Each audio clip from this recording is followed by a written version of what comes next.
October 31st was the final day of the year for the Celtic people of the North. And that day was called the Day of Samhain. And this individual, wal-iyadhu billah, was supposed to be their god of the spirits of the dead, of evil again. And according to their belief, the evil spirits would rise to the surface and would terrorize people on that evening. And on that evening, if you did something wrong to a person, they'd come back to get you on that night. So some people would put on a disguise, so you couldn't recognize them on October 31st on that evening, and then they would be safe. Also, they would burn fires. Now the only thing we find left of that is the jack-o'-lantern that they would put inside of their window, made from the pumpkin. What actually happened in Europe is that the church moved All Saints' Day, a day for the saints. They moved it from May 13th to November 1st in 1834 AD. And so what they said was that the 31st night is All Hallows Evening. All Hallows Evening, which in America later became known as Halloween. Halloween. And they depict the forces of evil. What is happening now is that the children put on disguises. They dress as little devils, little witches, as goblins, vampires, anything evil, and they go out. And now with the new American way, they do trick-or-treat. And they come to your house asking for food. And some Muslims, they send their little children and they're in little disguises. How are you going to dress and go out there? As little devils, little shayateen. And so to send a Muslim child out to trick-or-treat is a demeaning, lowering thing. You ask them to beg people for food. Then they're dressed up as a way that they're not.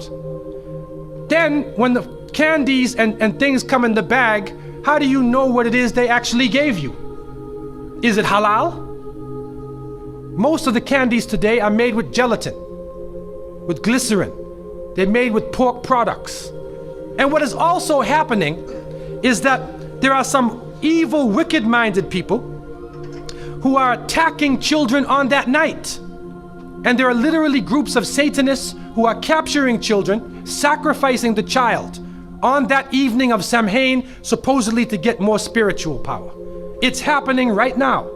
And so from so many angles, Muslims should have nothing to do with Halloween. And it is important for Muslims to have basira, that they should have the insight to look through affairs and do not just blindly follow. The Prophet, peace be upon him, said, you will follow them. You will follow the people who came before you inch by inch, foot by foot. Even if they crawl into the hole of a lizard, you crawl inside there with them. And then they said, who are these people? Are they the Christians and the Jews? And the Prophet, peace be upon him, said, who else? And so it has come to pass.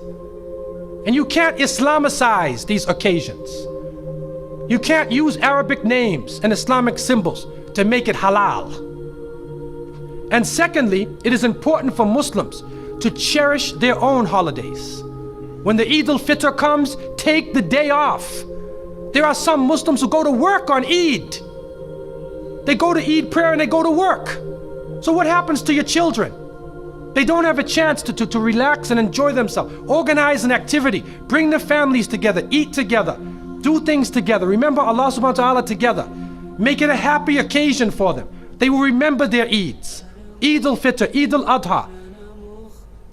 If they don't, then they get involved in Christmas, in Easter, in Halloween, where even in the Christian tradition now, it is confusing. And many of the Christians now, Seventh-day Adventists, Jehovah's Witnesses, and many people are taking a stand. And they're saying we do not want to follow the pagan religion.